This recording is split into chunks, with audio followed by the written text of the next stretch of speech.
Bonsoir et merci de rester fidèle à la chaîne du service public. Notre pays a connu ces dernières semaines un regain d'insécurité marqué par des braquages. Le Conseil des ministres du 18 mai dernier a mis en œuvre un plan national de sécurité et décidé de l'organisation d'une opération conjointe de sécurisation dénommée Opération Mamba. Qu'est-ce qui explique ce regain d'insécurité? Quel est le contenu du plan de sécurité du gouvernement? Quel bilan peut-on faire de l'opération Jakpata qu'on a déjà connue? Les Béninois doivent-ils craindre la menace islamiste? Après le deuxième sommet sous-régional des pays membres de la commission du bassin du lac Tchad, auquel le président béninois a pris part, que doit-on espérer de la lutte contre Boko Haram qui est à nos portes, dit-on? Voilà autant de questions que nous allons aborder avec mes invités. Je commence cette fois-ci par la gauche. Le commissaire principal de police, Louis Topanou, directeur central de la sécurité publique. Bonsoir, mon commissaire. Bonsoir. Et après lui, Rigobert Nounandjeha, il tient à ce prénom, Degbessou, colonel de la gendarmerie, à la retraite. Bonsoir, mon colonel. Bonsoir, Même à la retraite, on dit toujours mon colonel. Absolument. Bien. Bonsoir, mon cher ami Célestin Mara. Merci. Et puis, à ma droite, face aux deux que je viens de présenter, Herman Metton, il défend les populations, puisqu'il parle souvent au nom des consommateurs, et je crois que notre premier produit de consommation, c'est la sécurité. Bonsoir, monsieur Herman Metton. Bonsoir, monsieur Célestin Mara, et vous ne vous êtes pas trompé en parlant ainsi. Très bien. Je plante d'abord le décor, chers invités, avec quelques petits rappels. 11 mai, braquage, 1,2 milliard emportés. Avant cela, braquage dans une société que je ne vais pas citer, 300 millions emportés également. Échange de tirs à Bodje, 3 malfrats tués. Un quotidien évoque ces temps-ci la recrudescence des crimes crapuleux à Banikwara. Voilà un petit décor, je pense, sombre. Qu'est-ce qui explique ce regain de l'insécurité? On évoque souvent comme cause le chômage, le manque de moyens, le manque de formation, le dysfonctionnement du renseignement. Mon commissaire, qu'est-ce qui peut expliquer comme élément nouveau, qu'est-ce qui peut expliquer le regain d'insécurité de ces derniers jours? Merci, monsieur le journaliste, et merci aux téléspectateurs. D'entrée de jeu, je tiens à remercier l'ORTB pour cette occasion qui nous donne de pouvoir plancher sur cette préoccupation d'actualité. Vous n'êtes pas sans savoir que depuis un certain temps, et dans le monde entier et dans la sous-région, le développement économique a des conséquences. Je voudrais commencer par dire, avant même qu'on ne parle de regain d'insécurité, je voudrais que nous nous entendions sur ce que nous voulons mettre dans le contenu de sécurité. Et par sécurité, je voudrais dire sécurité intérieure, c'est l'ensemble des dispositifs mis en place au plan administratif et judiciaire pour assurer la protection des biens et des personnes dans un pays. Cela dit, ce dispositif a été depuis le 28 avril 2016, suite au Conseil des ministres, un élément de ce dispositif a été levé, c'est-à-dire les postes de fouille de sécurité sur les corridors et ailleurs. Et les éléments d'en face, les divorcés sociaux, ne demandent pas beaucoup. Vous êtes en train de nous parler de la suppression des postes qui répondent, j'allais dire, aux normes de l'UEMOA. C'est de ça que vous parlez? Pas de la suppression des postes qui répondent aux normes de l'UEMOA. Je parle des postes de fouille de sécurité. Les postes conjoints, les postes de contrôle conjoint conformes aux normes de l'UEMOA n'ont pas été levés. Les postes de contrôle conjoint sont maintenus. Et là, vous y voyez policiers, gendarmes, douaniers, eaux et forêts et d'autres administrations comme le CNSR par exemple, comme les impôts et ainsi de suite. Je ne sais pas si on se comprend, mais j'ai demandé exactement ceci. Quel est l'élément nouveau qui peut être l'explication du regain d'insécurité? Et vous parliez des postes au niveau du corridor. C'est pour ça que je veux qu'on se comprenne. Les postes de fouille de sécurité constituent un dispositif pour empêcher la commission des infractions dont vous parlez. La commission des braquages, par exemple, la commission de tout fait contraire à la sécurité. Et donc, une fois que cet élément du dispositif de sécurité intérieure a été levé, les hors-la-loi en ont profité. Qui l'a levé et pourquoi on l'a levé? C'est le Conseil des ministres, en sa séance du 28 avril dernier, qui a donné les instructions pour la levée de ces postes.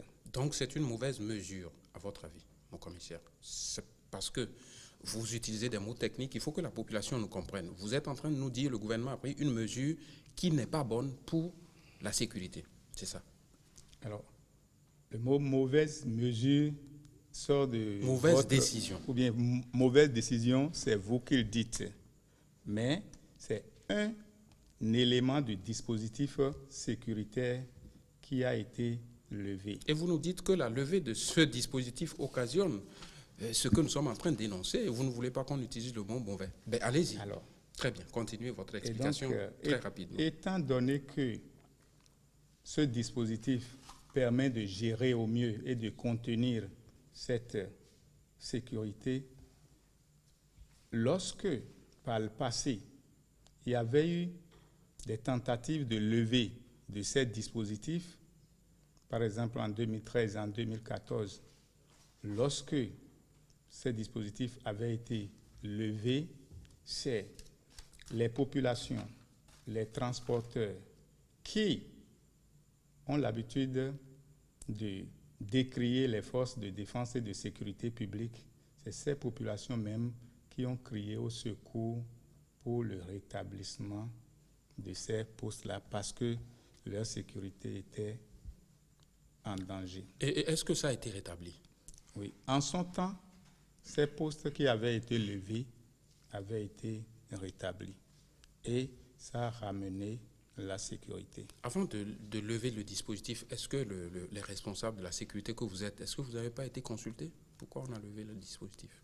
Il y avait beaucoup de problèmes qui ont été à l'origine parce que ceux qui ont toujours été, ou ceux qui sont désignés généralement pour servir à ces postes, au lieu de procéder régulièrement à leur fouille de sécurité, procèdent, sinon vont au-delà et transforment la fouille de sécurité en contrôle routier ou bien en rançonnement, en racket, ce qui est contraire aux normes de l'UEMOA, de la CEDEAO, sur la fluidité de la circulation, sur la libre circulation des personnes et des biens dans notre espace. Très bien, on va revenir pour que vous ne monopolisez pas la parole. Est-ce que vous voyez un élément, monsieur le colonel à la retraite, vous avez une certaine expérience par rapport à ce qui se passe aujourd'hui, est-ce que vous voyez un élément nouveau? Lui vient de parler de la levée d'un dispositif qui serait l'un des éléments. Est-ce que vous en voyez un autre qui pourrait expliquer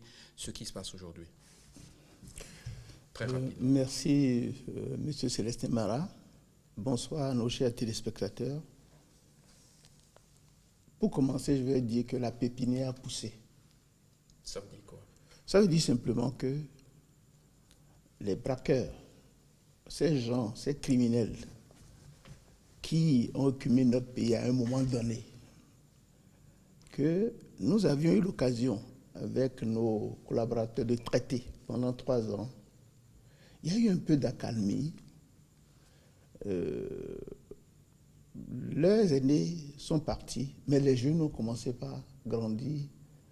Ils ont pris du service. C'est pourquoi je dis que la pépinière a poussé. Vous l'expliquez comment? Je l'explique du fait que ces cette insécurité que constituent surtout les attaques à main armée, c'est un dossier qui n'est pas seulement du niveau des forces, à traiter par les forces. C'est ce que j'ai fini par comprendre, parce qu'avec le recul, j'y ai réfléchi. Comment vous l'avez combattu, puisque vous semblez dire que vous avez... Oui, nous, on avait combattu, surtout en unité bien articulée. J'avais en charge le groupement régional Sud de 2008 à 2011. Nous avons eu beaucoup de résultats. La presse en a fait écho. Tout le monde sait que ça avait marché dans le temps. Mais c'était sur la base de l'engagement de nos éléments, du renseignement, de l'appui des populations. Même la presse nous aidait à son insu, parce que nous faisons exploitation des journaux, de tout ce que vous dites, puisque vous entendez et vous réagissez. Est-ce que vous êtes en train de nous dire indirectement qu'aujourd'hui le renseignement ne marche pas comme par le passé? Bon, bah, je ne parle pas en tant que colonel de gendarmerie. Je ne parle pas au nom de la gendarmerie. Puisque vous êtes à la retraite. Je suis à la retraite. Je ne vais pas naviguer dans l'eau de mes jeunes qui sont aujourd'hui en service. Mais nous, on a travaillé à un moment donné avec un engagement. Parce que, je vais dire, ce qui a déclenché en moi, par exemple, cet engagement, c'était l'incursion de cette bande armée à Dantokwa en 2008, où ils ont cassé les banques, ils ont tué des gens, et ils étaient partis impunément. Je venais de prendre service, on était sur le terrain avec le ministre d'État Koupaki, avec le chef de l'État. Je me rappelais ce jour-là, c'était le général Boni qui était au feu. Donc on s'est dit, ben, si nos unités, on avait 66 unités dans le groupement régional Sud, Plateau, Ouémé, Littoral Atlantique, si mes unités de base traitent la criminalité actuelle, il faut que moi j'opte pour quelque chose. Donc j'ai pris en compte le braquage. J'ai réfléchi à ça, les gens m'ont aidé, les magistrats, les journalistes, tout le monde. Et on a commencé à monter les opérations. Très bien. Ça a été concluant. Je retiens un mot fort, c'est l'engagement. Oui. Monsieur Herman, mettons, vous qui êtes de la population comme moi, comme tous ceux qui nous regardent ce soir, quel est le regard que vous portez sur les forces de sécurité et peut-être même des décisions que prennent nos dirigeants, puisqu'on vient de dire qu'un certain nombre de dispositifs avaient été levés alors que c'est important de ne pas le faire. Quel est le regard que vous portez sur la gestion de l'insécurité aujourd'hui? Merci. D'abord, moi, je pense que ce sont nos gouvernants qui n'ont pas encore pris conscience de la sécurité des citoyens. Ça, il faut être direct en le disant. Qu'est-ce qui vous le fait dire? Bon, ce qui me le fait dire, c'est que... Puisque le Conseil des ministres du 18 mai a pris quand même des mesures, par exemple. Non, d'abord, il faut voir le tout premier Conseil des ministres. Vous savez, il y a eu des décrets d'application signés par le président, l'ex-président, à la veille de son départ. Mais le tout premier Conseil des ministres a supprimé. Après, les gens parlaient de suspension, non. Réécoutez le tout premier Conseil des ministres, on a parlé de la suppression. De quoi? Des avantages accordés avec les décrets aux forces de sécurité. Ah, vous voulez dire que c'est démotivant? C'est vraiment démotivant. Parce qu'aujourd'hui, ceux à qui on demande d'assurer notre sécurité, eux-mêmes sont-ils en sécurité? Les renseignements aujourd'hui au niveau de la police, est-ce que ça fonctionne comme il le faut? Les gens ont-ils les moyens pour faire le travail comme il le faut? Mais c'était une décision qui concerne tout le monde, pas que les forces de sécurité. Il y avait pas que quand on parle d'insécurité, on ne pouvait pas séparer les avantages. Parce que M. Marat, oui, sans sécurité, il n'y a pas de développement. Et le pilier de la sécurité, ce sont les renseignements. Et quand on parle de sécurité, a priori, on voit les policiers. Le policier, c'est le gendarme de la ville. Et le gendarme, c'est le policier de la campagne. Lorsqu'on prend des mesures du genre, c'est démotivant.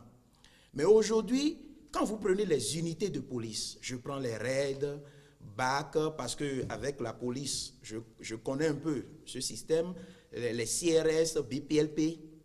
D'abord, il y a ce qu'on appelle la patrouille. La patrouille a un caractère dissuasif. Mais aujourd'hui, on ne voit plus la patrouille comme il le faut, où quasiment les gens sont inexistants. Le parc automobile, les matériels roulants au niveau de la police, regardez les commissariats. Il n'y a pas ce commissariat où vous allez trouver un véhicule qui répond aux, je vais dire peut-être, aux sollicitations de la population. Le commissaire parfois se déplace avec son propre véhicule pour pouvoir faire des opérations. Et lorsqu'un nouveau régime vient et à voir les signes annonciateurs de ce régime, tout le monde se dit, il faut faire attention.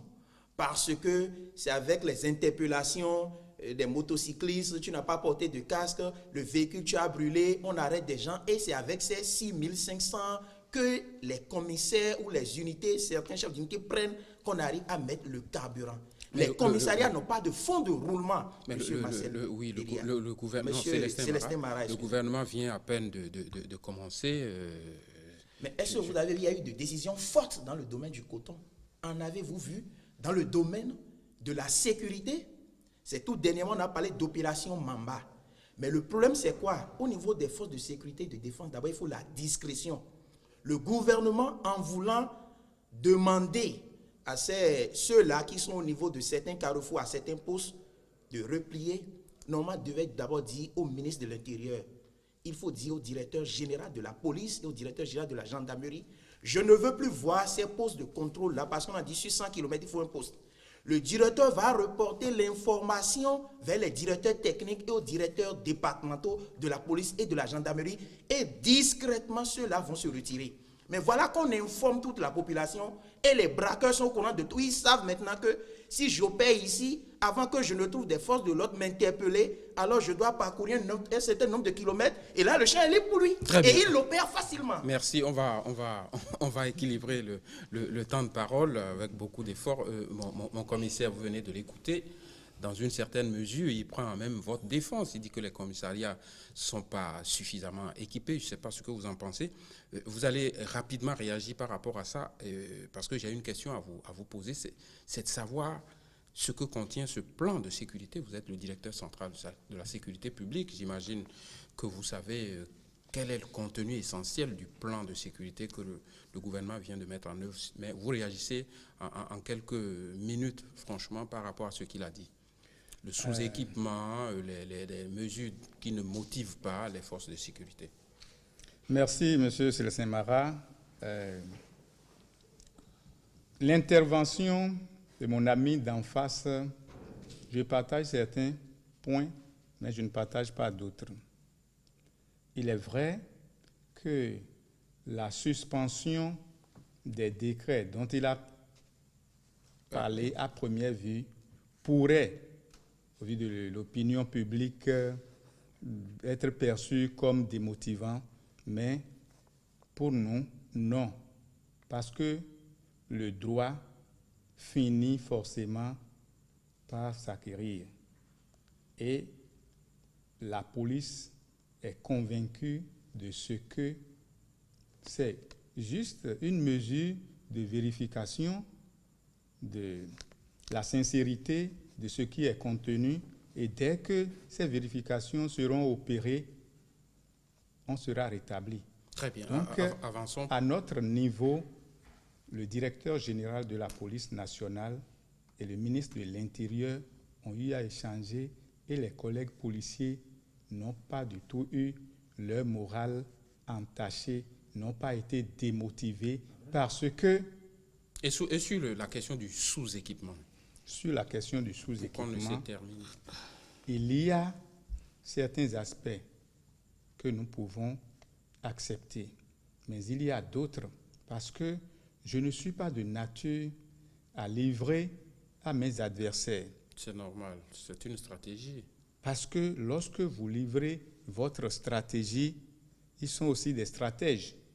Et donc, pour ce que nous devons dire sur ce plateau, quelle que soit la situation, la police et la gendarmerie est désormais plus soudée, très déterminée. Équipée aussi, parce que c'est ça la question. L'équipement vient progressivement.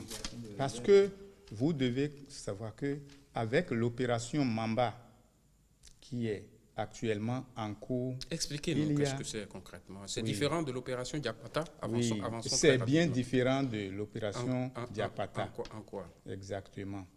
Voyez, aujourd'hui, Mamba, c'est quoi?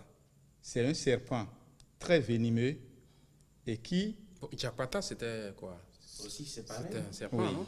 Mais lorsque vous ne voulez pas comprendre ce qui est dans ce dispositif de renforcement de sécurité avant de commencer à trouver que c'est ceci, c'est cela. Je dis, l'opération Mamba est une opération de renforcement de la sécurité intérieure du pays et qui prend en compte un certain nombre d'éléments, notamment les moyens, notamment les effectifs, parce que les effectifs de la police et de la gendarmerie vont continuer à faire leur mission habituelle. Et il y aura encore des renforts spécifiques de toutes les forces de l'armée pour venir soutenir ce qui est en cours et les moyens pour le faire également. Et à cet effet, le Conseil des ministres précédents a instruit le ministre de l'économie et des finances à cet effet. Donc les moyens doivent être mis à disposition et dans tous les départements. Les départements. Et déjà, là où les postes de sécurité ont été levés, ce n'est pas que ces postes-là sont rétablis, mais les forces de défense et de sécurité sont implantées avec la possibilité d'intervenir en cas de nécessité. Ce n'est pas qu'on ne va plus les voir sur les voies, on va les voir, mais c'est la surveillance routière, c'est la possibilité d'intervenir et il y a l'évaluation. L'évaluation, permettez-moi d'expliquer, puisque c'est parce que beaucoup ne comprennent pas qu'ils se posent des questions. Je dis, à chaque mois, ce renforcement, cette opération mise en place sera évaluée et les correctifs portés au fur et à mesure. Et en dehors de ça, puisque lorsqu'on laisse les agents à eux-mêmes, ils sont enclins à avoir de comportements déviants, il est organisé au sein de l'opération Mamba des inspections qui vont également, comme ces différentes patrouilles, ces points fixes, ces patrouilles pédestres, il y aura également des contrôles de tout ce qui se passe. Mon commissaire, attendez, mon commissaire, parlons avec des exemples concrets. Vous m'avez dit l'opération Mamba, ça va être différent de l'opération Diapata. On sait que l'opération Diapata, il y avait des patrouilles conjointes, mixtes, avec plusieurs unités. Mamba, ça se passe comment? Nous, dans notre tête, à nous, la population, le Béninois lambda, c'est une opération coup de poing. Qu'est-ce que c'est concrètement? Parce que vous parlez au futur, là. Avec l'opération, ça a déjà commencé. Avec l'opération Mamba, les ghettos, les renseignements qui sont actualisés au jour le jour. Il y aura plus de patrouilles mixtes, conjointes? Il y aura non seulement les patrouilles de la police et de la gendarmerie dans leur zone de compétence habituelle, mais viendront renforcer des patrouilles conjointes police, gendarmerie, armée pour des opérations ciblées. Et toutes les fois que des renseignements auront été obtenus sur des faits criminels en cours de préparation, ça doit être déjoué.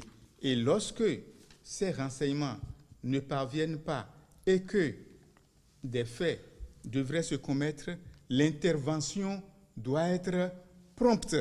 Il n'y a pas question de traîner pour quoi que ce soit. Et c'est pour cela que le gouvernement a instruit le ministre de l'économie et des finances pour mettre les moyens Est-ce que sur à le terrain, disposition. ça se perçoit, cette opération? Parce que vous me dites que ça a commencé. Est-ce que ça, Oui.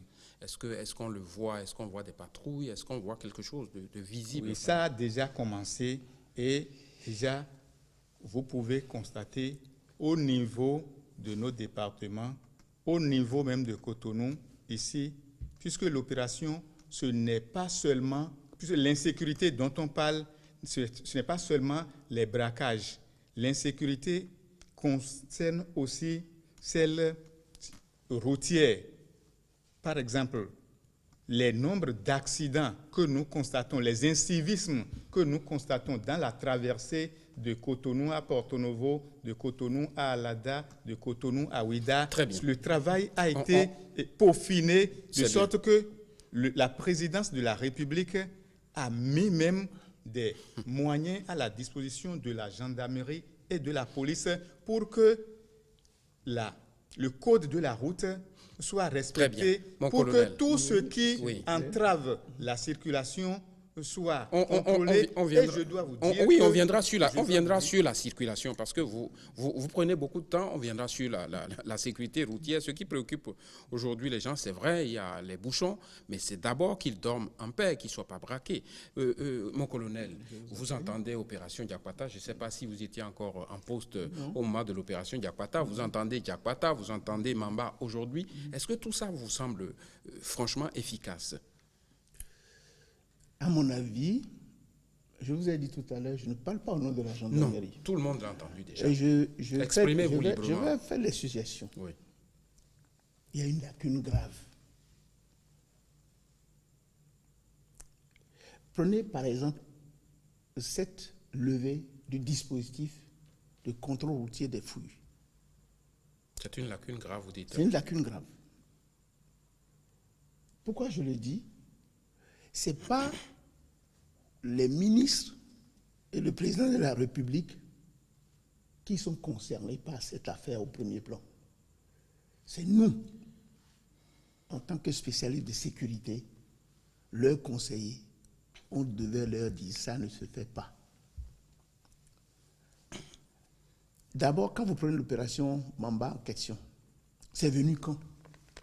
C'est venu après que les actes de ces malfaiteurs-là, les attaques à main armée que nous appelons communément braquage, n'est-ce pas, ont pris de l'ampleur. En réalité, on ne supprime que ce que l'on remplace. C'est une règle. Avant de lever ces postes-là, Il fallait remplacer immédiatement par l'opération Mamba. Et à mon avis, quelle est votre compréhension de cette opération Mamba? oui, j'y viens, Oui. j'y viens. Parce que le problème de sécurité est un problème de souveraineté. La sécurité, elle est permanente. Et pour moi, en tant que militaire, l'opération qu'on déclenche, ça, c'est parce qu'il y a peut-être une lacune quelque part. Il y a une imperfection quelque part dans le dispositif sécuritaire national. Il y a peut-être un événement nouveau qui est arrivé et on déclenche une opération pour traiter ça. L'opération a une durée. Vous n'allez pas laisser un malade sur la table d'opération pendant les jours. Il va mourir. C'est ça ce qu'on appelle l'opération militairement. Mamba, oui. Mais Mamba de camp à camp. Depuis quand Diakwata est mort? Je m'excuse. Est-ce qu'on en a fait le bilan déjà? Est-ce qu'on a tiré des enseignements de Diakwata? Tout le monde a parlé 2 fois. Moi, j'estime pour ma part que c'est la négation de l'existence des forces de sécurité. Pourquoi? Le Bénin, qui compte 77 communes, a des unités de gendarmerie, des unités territoriales de gendarmerie partout, sur les 77 communes. Même il y a des communes qui ont plusieurs unités de gendarmerie, plusieurs unités de police. La police est partout. Qu'est-ce qui fait que nous n'arrivons pas à traiter l'insécurité comme ça se doit? Répondez à la question. Nous devons répondre à ça. Premier élément, c'est le renseignement. Très bien. il y a deux types de renseignements pour moi, parce que je suis dans le cadre de répondre à vos questions face à nos populations. Bien sûr. Le Il y renseignement. a le renseignement politique, qui consiste à courir derrière les hommes politiques par qui sera, c'est mon rival, c'est lui qui est mon concurrent. Il devrait avoir aussi le renseignement au Mais niveau c'est l'autre sécuritaire. renseignement qui concerne les populations. L'autre renseignement qui s'agit de dire, combien coûte le gari à Banikwara, le sel à tel endroit, le crin-crin, le transport de là-bas ici, pour alimenter les populations de Cotonou. Il y a telle épidémie. Il y a tellement... C'est ça le renseignement de tous les... Et nos unités, de par le passé, avaient la capacité, dans leur sortie de tous les jours, de recueillir ce renseignement qui faisait monter. Ça permet de suivre... Ça permet de suivre, parce que en réalité, la sécurité, c'est pour qui? C'est pour les populations. Qu'est-ce que les populations veulent là? Lever de ce dispositif, ça veut dire que le malfaiteur, regardez ce qui s'est passé à Grand Bassam. Ils ont quitté le Mali avec un véhicule 4x4 qui avait 2 réservoirs. Ils ont supprimé le réservoir qu'ils ont transformé en dépôt d'armes et de munitions. Et personne n'a pu percevoir ça. Est-ce que nous avons des dispositifs pour vérifier Nous des choses comme ça? Nous n'avons pas. Soyons francs. Le dispositif On que va nous parler, avons, on le en dispositif que nous avons, c'est le dispositif traditionnel, habituel. C'est pourquoi je ne suis pas, moi, pour la levée de ce dispositif-là. En plus de ça... Vous voyez, oui, vous voyez, je précise. D'accord. Oui. Le gendarme ou le policier ne va pas être dans son unité et le malfaiteur va venir pour dire, viens fouiller mon colis, viens fouiller mes bagages. Il faut qu'il soit sur la route. La peur du gendarme, la dissuasion. On lui dit de se replier et regarder la conséquence. Et moi, je parlais de cette autre mesure qui a consisté à réduire les postes de contrôle routier en application des normes de l'UEMOA. Ça aussi, ça peut être... Oui, mais ça c'est l'entente régionale. Moi, je parle de nos spécificités. Parce que je vais parler de renseignement. Je n'ai pas fini de parler de ce renseignement-là. Oui. Le renseignement est fondamental. Le renseignement, c'est tous les jours. Et le chef d'unité de sa position... Mais quel est le problème? Est-ce qu'aujourd'hui, vous êtes en train de dire que nos forces de sécurité n'ont pas les compétences pour faire du renseignement? Les gens sont compétents. Bon, quel est le problème alors? Monsieur Metton a parlé tout à l'heure de motivation. J'ai pris ce gros mot, ce bon mot. Les agents ne sont plus motivés.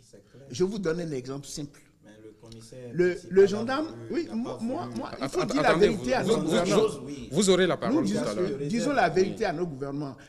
Prenons un autre exemple tout court, à monsieur Célestin Mara. Nous avons parlé de levée de dispositifs de sécurité, de fouilles, de contrôle, tout. Mais à côté, il y a une autre décision qui a été prise, qui ne concerne pas ce que nous disons, mais c'est toujours l'insécurité. Regardez l'affaire du bois, là. Oui. Regardez ce que ça... C'est parce que les populations commençaient pas à crier. Vous parlez du charbon. Du charbon. Oui. Hein? Le charbon qui était à 6500. Ne sortons pas de notre sécurité. Non, je n'en disconviens pas. C'est l'insécurité aussi. Oui, bien sûr. Parce que c'est quand les populations commençaient pas à crier que... Et là, je dis... Donc vous mettez l'accent sur le renseignement. Oui, je dis que nos responsables politiques, au niveau du gouvernement, là, c'est les gens qui sont francs. Et ils respectent leur engagement. Ils ont pris une décision, la population l'a combattu, ils sont revenus dessus. Ça, c'est salutaire. Maintenant, il faut corriger le reste. On ne peut pas continuer de prendre des décisions qui butent sur le terrain et on corrige. Ça bute, on corrige. Non. Qu'est-ce qu'il faut faire concrètement par rapport au renseignement aujourd'hui? Le renseignement, on n'a qu'à revenir, n'est-ce pas, à l'orthodoxie du renseignement. Le gendarme sait qu'il doit aller en patrouille, visite de secteur, aller dans la surveillance des marchés.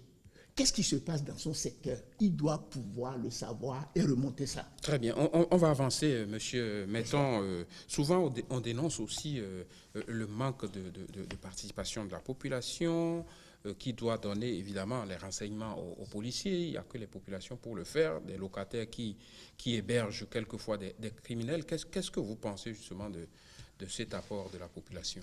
Non, vous savez, entre-temps, la population ne se retrouvait plus tellement avec certaines opérations de la police. Ça fait que lorsque vous avez des informations pour les porter vers les forces de sécurité, on est un peu réticent. Parce que qu'est-ce qu'on en fait? Et après, celui qui donne l'information, est-ce qu'il est protégé? Parce que les populations doivent aussi savoir, il y a des comportements qui attirent l'insécurité. Lorsque vous êtes un cambiste et vous baladez avec une faute somme, c'est aussi l'insécurité.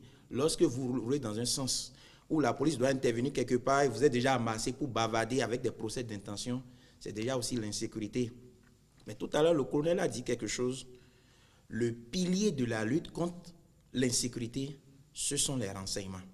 Mais il y a un aspect qu'on ne peut pas occulter. Et quand j'entends le directeur central de la sécurité publique balayer du revers de la main cette affaire de démotivation, non.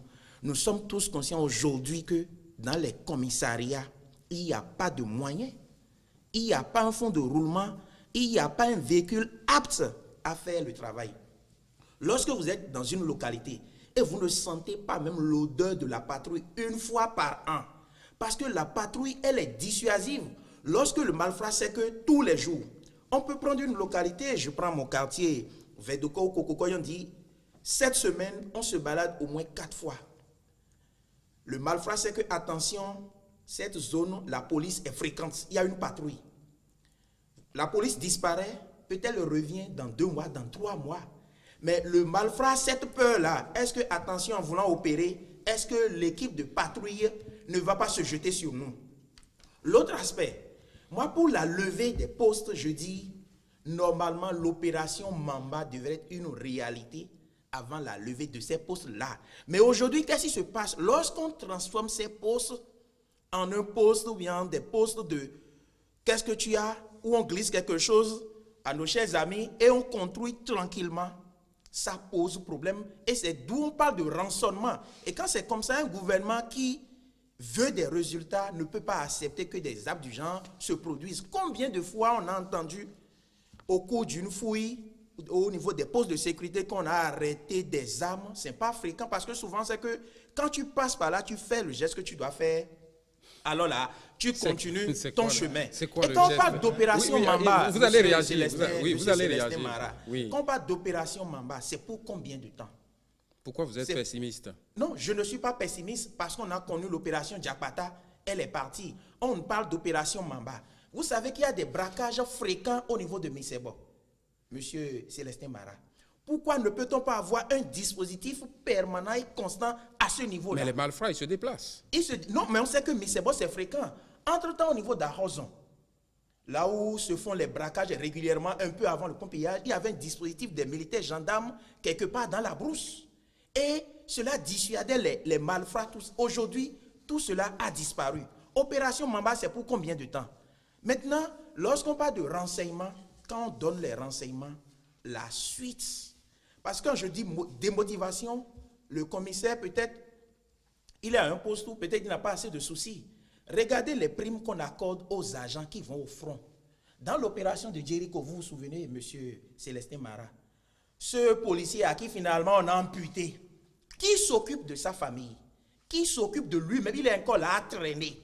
L'autre avec des cannes, il marche difficilement. Qui s'occupe? Et là, quand on parle de prime de risque, les missions onusiennes, quand on parle de prime de risque, on ne connaît pas général, on ne connaît, tout le monde est au même prix.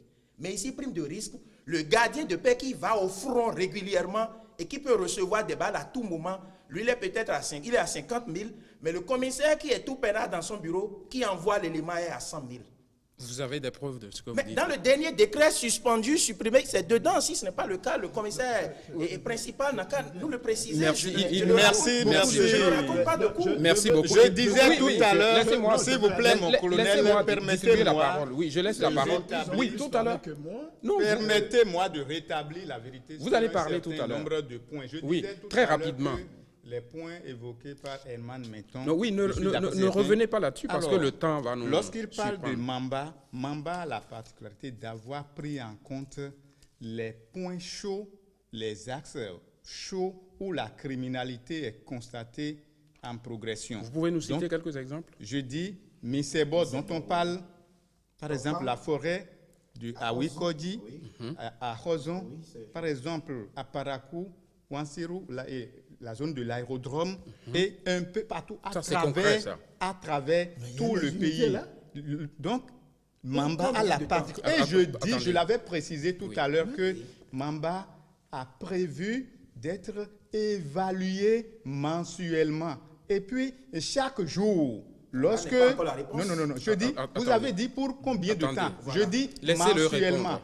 L'opération Mamba est une opération sur la durée d'1 mois et sera évaluée pour les corrections progressives. Parce que Mamba n'est pas encore la solution définitive. Mais pour le moment, c'est une situation ad hoc qu'il faut pour régler rapidement et installer tout ce qu'il faut. Je dois dire que ceci n'explique pas cela. Lorsque vous dites que c'est la suspension ou la suppression, bon, je ne sais pas quelle expression vous voulez. C'est la suppression. Lorsque vous dites là que c'est cette suspension qui est la cause, parce que c'est votre point de vue. Vous dites que la suspension est l'une des causes de du regain d'insécurité. Je ne partage pas ce point de vue. Bon, on ne va pas revenir sur les causes de l'insécurité. Et puis, je dois dire, lorsque aujourd'hui vous parlez d'insécurité, nous sommes d'accord. Mais pour les populations, c'est ce que l'on montre à la télé, c'est ce qu'elles voient, c'est ce que l'on affiche sur les réseaux sociaux, c'est ça que les populations voient. Vous voulez dire que la police en fait plus... Cette police tend décriée. Parce que quand il y a des attaques, quand il y a des crimes qui sont déjoués par des renseignements... On en parle aussi. Vous n'en parlez pas. On en parle aussi. Colonel, vous avez la parole. Vous voulez réagir par rapport... Oui. Lorsque vous dites cela. Et puis, là où je ne suis pas d'accord avec M. Menton, le Code de procédure pénale a prévu la protection du dénonciateur. Si un gendarme ou un policier révèle l'identité de son informateur, il est sanctionné par la loi. Est-ce que vous avez des cas concrets? Parce que moi, je ne souhaiterais pas que l'on jette du discrédit sur des institutions. Il faut pouvoir prouver ce que l'on dit. D'accord, je vais laisser réagir le colonel. Vous voulez...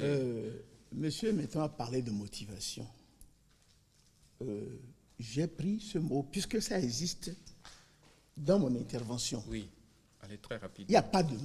Vous êtes d'accord avec lui qu'il n'y a pas de motivation, c'est ça? Il n'y a pas de motivation. Mais soyons sincères. J'ai dit tout à l'heure qu'il faut parler de permanence de la sécurité. Ça a existé dans le temps ici. Mais aujourd'hui, ça n'existe pas. Parce que regardez, c'est le changement d'un régime à un autre qui a créé tout ce vide que nous sommes en train de constater. Motivation, ça veut dire quoi? L'agent, il est formé, disponible, compétent. Mais personne ne s'occupe de lui. Personne. Moi, j'ai un gendarme qui était tombé, un malfaiteur a tiré sur lui à poubelle, il a pris la balle dans la tête, il est tombé. Père, il est de Kandi, 35 ans, 4 enfants, 2 femmes. Il est mort, c'est fini. C'est fini, je vous dis. C'est fini. Il a parlé des Nations Unies.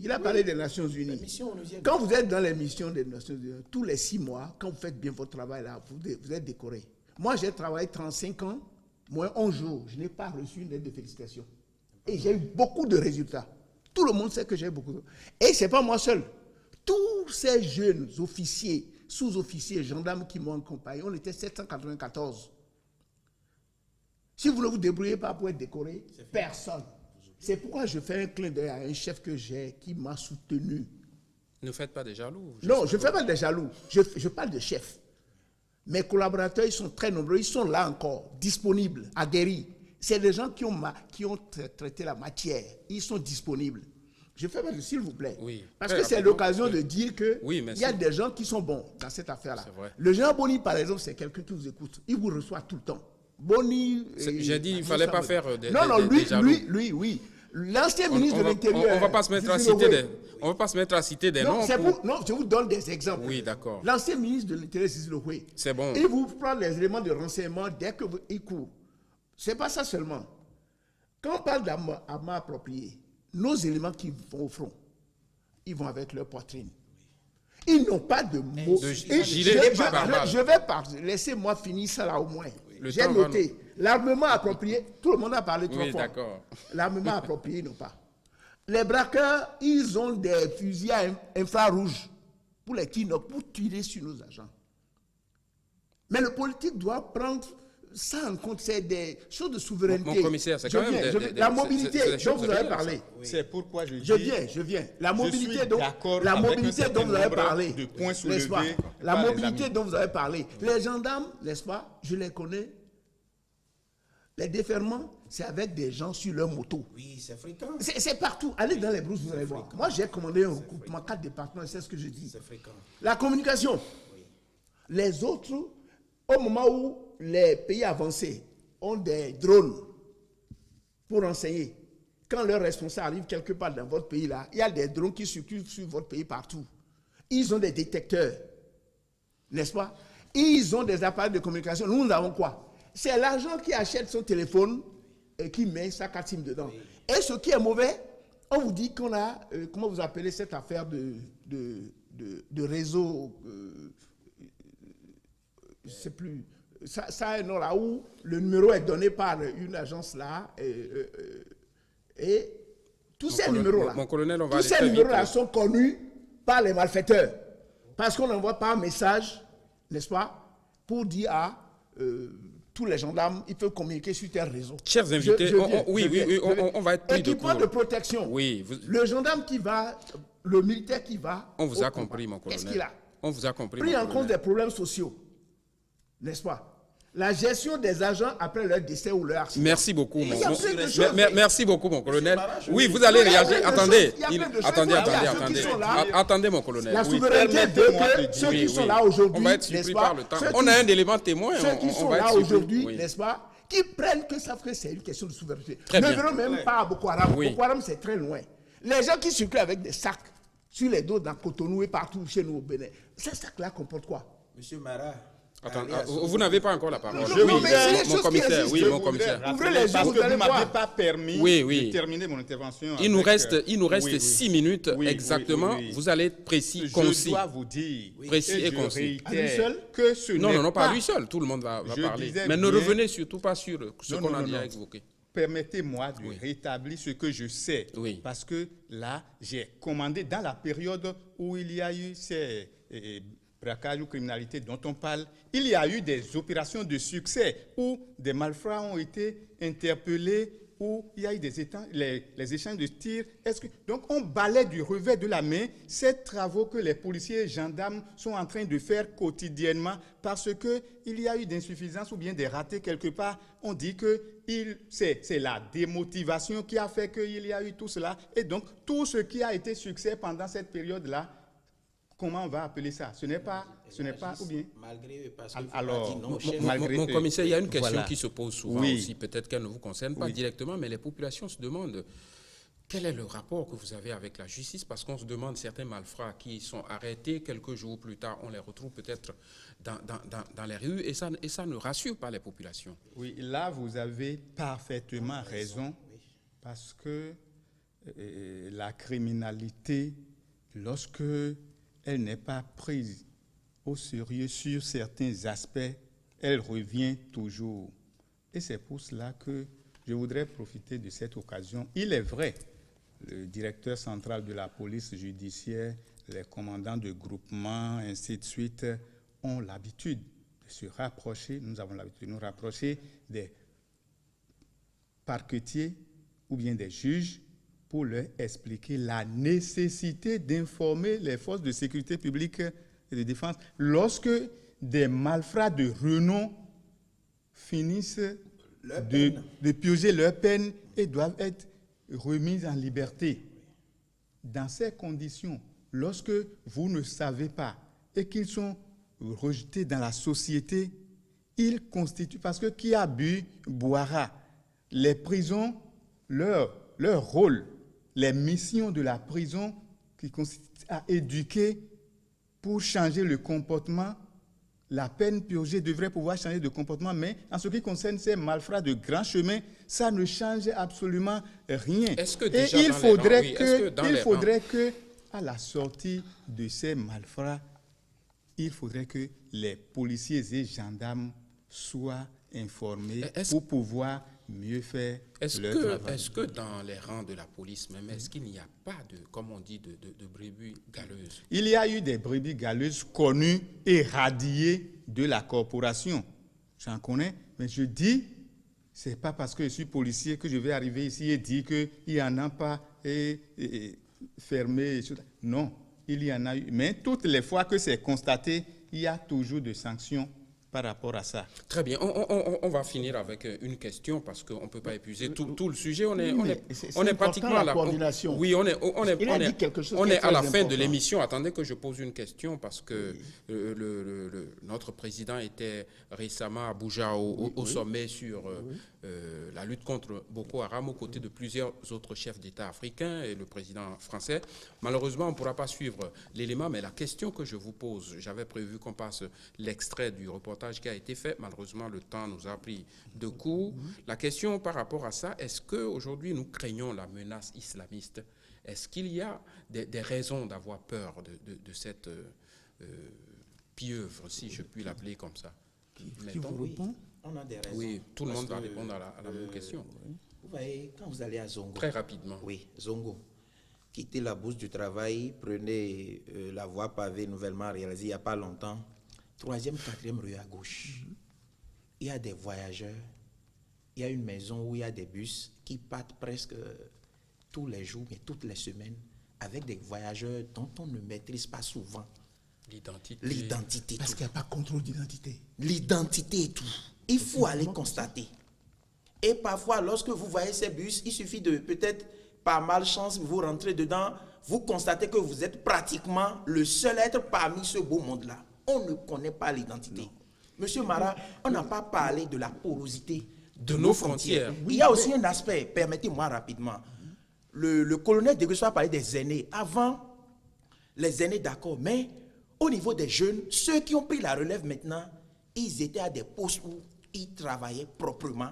Et les aînés, je ne sais pas si c'est le management des aînés qui faisait que au moins les résultats tombaient sur le terrain avec les jeunes qui sont maintenant à des postes de commandement aujourd'hui. Regardez, entre-temps, les Roumains, merci, monsieur Metton. À la BAC, comment ils travaillent. Qu'est-ce qui est fait aujourd'hui? Mais aujourd'hui, la génération montante, on ne sait pas. Monsieur Metton, qu'est-ce qui est fait au niveau de nos frontières en termes de contrôle? Merci. Tout le monde beaucoup de choses sont faites. Citez quelque chose. Merci. Je dis que beaucoup de choses sont faites au niveau de nos frontières. En dehors de l'immigration, du contrôle dont on parle, il y a surtout la sécurité. Et c'est pour ça que, conscient de l'événement, sinon conscient des problèmes de sécurité, la police a pris les dispositions pour créer l'unité spéciale de surveillance des frontières. Est-ce qu'elle est efficace? Moi, je dis qu'elle est efficace parce que on peut déjà demander au commissaire. Je dis, on peut compter les résultats. Monsieur Metton, vous n'avez pas la parole. Les résultats obtenus permettent de dire que ces USF sont efficaces. Peut-être que le nombre... S'il vous plaît, monsieur Metton. À Iwoye, par exemple, le long de la frontière du Nigeria, depuis que ces unités ont été déployées, on peut constater ce qui a été fait. Lorsque des munitions sont saisies, lorsque des armes sont découvertes, lorsque des drogues sont saisies, je trouve que c'est du résultat, c'est du concret. Mais pourquoi tout le temps jeter la pierre à cette institution. Très bien, on va finir, on est pratiquement à la fin. Pour qu'on ne nous coupe pas, on va faire un dernier tour de table avec une question précise au regard de tout ce que nous avons dit. Qu'est-ce qu'il y a comme proposition à faire pour améliorer la sécurité nationale? Monsieur Metton, c'est la dernière question, sinon la technique va nous couper. Moi, j'ai été pénalisé non, quand pas même, du donc. tout, pas du tout. Je vous ai donné suffisamment de paroles. Monsieur Metton. Oui, moi j'ai quelques propositions. Oui, très D'abord, concrètes l'urgence, et rapidement. C'est d'abord la motivation du personnel. Ben, vous l'avez dit. déjà. Les moyens, oui, il faut revenir sur ça. Les moyens humains et matériels. Les Une moyens bonne humains synergie. existent. Mais on a recruté suffisamment pour Les les moyens succès. humains existent. Et je salue même cette décision. On a demandé Bien aux entraîné. policiers de ne plus être les gardes-corps des autorités parce qu'on en a D'accord, besoin. c'est bien. Une bonne synergie d'action entre la police et la justice. Merci beaucoup. Et, vos propositions. Et l'homme qu'il faut à la place qu'il Merci faut. beaucoup. Autant Vos que faire se propositions, peut. c'est les propositions Oui, pour moi- renforcer la moi- sécurité. Moi, je dis qu'il y a un problème de coordination. En quelques mots, Oui, mais faites des propositions. Oui, c'est ça. Oui, Je allez-y. dis qu'il faut, c'est un problème de coordination. Quand le président de la République est interpellé par les populations pour un problème de sécurité, il appelle son ministre de l'Intérieur, son ministre de la Défense, son ministre de la Justice, son ministre des Affaires étrangères, avec les différents chefs militaires et policiers pour s'asseoir et réfléchir sur le problème. Chez nous, il faut cette coordination-là, parce que ça n'existe pas dans le fait. On laisse les gens, chacun navigue de son côté. Il y a aussi autre chose. Nous avons oublié de parler des causes lointaines de la criminalité et les causes actuelles. On finirait Ça par- veut dire quoi? Ça veut dire qu'il faut associer les psychologues, les sociologues, les magistrats et légiférer sur le problème de la sécurité. Merci, Le mon commissaire. nouveau départ doit aller aussi dans le sens de la sécurité. Parce que sans sécurité, mettons l'a dit, il n'y a pas de développement. Merci, mon commissaire, vous avez le dernier Et mot. puis la truelle, il faut comprendre que la truelle est l'outil du maçon. Merci beaucoup. Le rapport est celui du menuisier. Parce Merci, que qu'est-ce merci. qui se passe? Mon colonel, les merci gens infiniment. s'asseyent, n'est-ce pas, et ils décident Merci, mon colonel. en lieu et place des acteurs du domaine donné. Mon commissaire, On ne peut pas envoyer un votre mot de fin. gérer un problème de... S'il vous plaît, mon colonel. Pasteurs qui occupaient S'il vous Oui, plaît, n'est-ce mettons, pas? on a fini Laissez la l'entretien. mosquée à imam. Monsieur, N'est-ce mon pas? commissaire, Le clergé à l'autre. le commissaire a le mot de fin, s'il vous plaît. On a fini l'émission. On pourra reprendre sous un autre Je angle. voudrais, En quelques mots. oui, je voudrais dire, lorsque des problèmes de sécurité se posent, au lieu de jeter toujours la pierre à la police ou bien On parle de à la- propositions. à la Qu'est-ce que vous gendarmerie, proposez pour renforcer la Je sécurité? voudrais que nous nous basions sur la loi pour faire ces propositions-là. Et lorsque nous prenons la loi 97-028 Très sur- rapidement, j'ai dit, parce que Oui. l'émission est finie complètement. Alors, il faudrait que la fonction préfectorale, la fonction du préfet des départements, qui a la responsabilité de la sécurité dans son département, il faudrait que cette responsabilité-là soit bien prise en compte. Merci infiniment. Un regain d'insécurité, quelle stratégie de lutte? C'était la problématique de cette émission avec comme invité à ma gauche le commissaire principal de police Louis Topano, le colonel à la retraite d'Egbesso, Rigobert et puis Herman Metton qui parlait au nom des populations. Merci à tous ces invités. On reviendra sur d'autres angles sur la même question. Merci aux populations qui sont restées jusqu'à la fin de cette émission. Merci aux techniciens de l'ombre. À dimanche prochain.